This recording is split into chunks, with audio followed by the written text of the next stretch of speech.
enggak kedengaran ya? Pakai masker. Ya. Nah, buat yang di rumah dan saya sampaikan alhamdulillahirabbil di studio ini juga ada beberapa teman-teman kita, ada kameramen, ada kreatif, ada produser, semua pakai masker. Alhamdulillah. Cuman nggak bisa diambil gambarnya ya. Maaf. Jamaah. Alhamdulillah. Persiapan imsak ya. Ayo, jangan lupa ya. Niat. Nah, saya simpan dulu. Nih, sekarang kita akan bahas tentang apa? Permasalahan yang lagi terjadi. Gimana nih dengan adanya rasa galau atau galau pikiran, problema yang muncul, hati jadi gundah gulana, berpikir tentang virus ini kapan berakhir, jadi stres. Nah, buat semuanya, jamaah dimanapun berada, jangan galau karena ujian ini, tapi sikapi ujian ini dengan apa? Untuk menaikkan derajat kita. Karena la yukallifullahu nafsan illa usaha. Allah tidak akan menguji hambanya di atas kemampuannya. Pasti Allah tahu hanya ini dari sekian banyak umat, generasi tahun 2020 lah yang sekarang ini kita lah yang menimpa dapat wabah corona.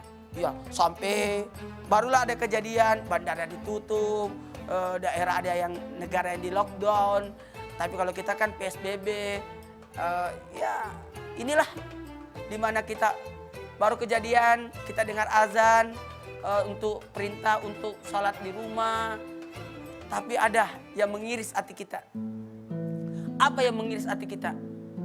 Yang mengiris hati kita adalah sudah berduka, sudah jadi korban, tersakiti lagi.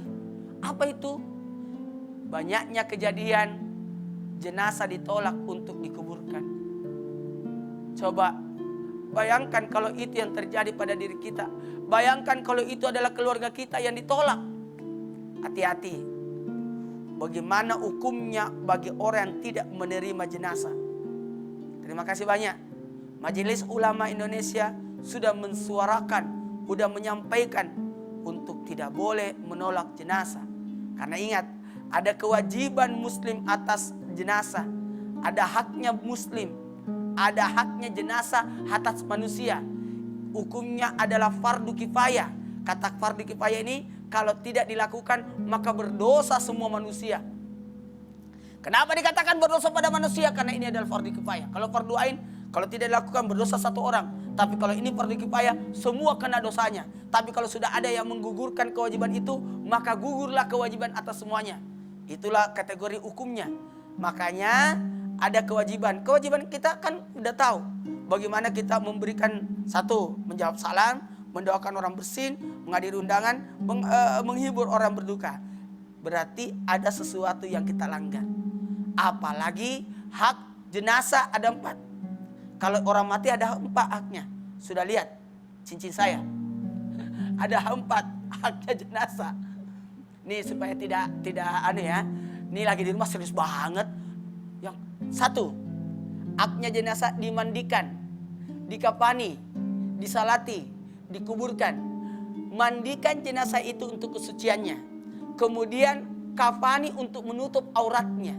Salati karena ibadahnya, karena dia agamanya. Kemudian apa lagi? Yang keempat, kuburkan dia karena baunya. Inilah kalau kita tidak menjalankan ini, ternyata kita berdosa.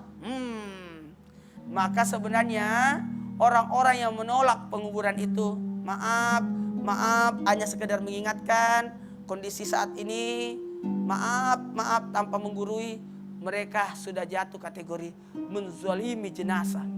Karena ada haknya yang harus dipenuhi, haknya jenazah dimandikan. Tapi karena ternyata sudah ada aturan yang memandikan adalah petugas yang sudah ditugaskan. Mengkafani, dikafani sesuai karena tidak bisa lagi disuduin, ditayamumin. Dan yang ketiga, disolatin. Kami mau solati, tidak usah takut. Ada namanya salat gaib. Jadi keluarga yang mungkin tidak bisa salat jenazah di depan jenazah karena keterbatasan, maka mereka melakukan salat gaib aja di rumah. Dan nanti ingat, akan ada hari pembalasan, mereka akan menuntut Ini ya orang-orang yang pernah mengambat jenazah saya. Gimana itu kalau kejadian seperti itu? Baik, jangan kemana-mana ya. Nah, sudah mulai ya, sudah siap-siap ya untuk salat subuh. Jangan kemana-mana, nanti beberapa menit lagi baru masuk waktu subuh. Jadi kita masih ada di Sahur Itu Indah. Kita akan bahas, penasaran? Nanti aku bahas lagi di segmen berikutnya. Karena teman-teman sudah tidak sabar juga nih untuk menghibur jamaah yang ada di rumah. Jangan kemana-mana, tetap di Sahur Itu Indah.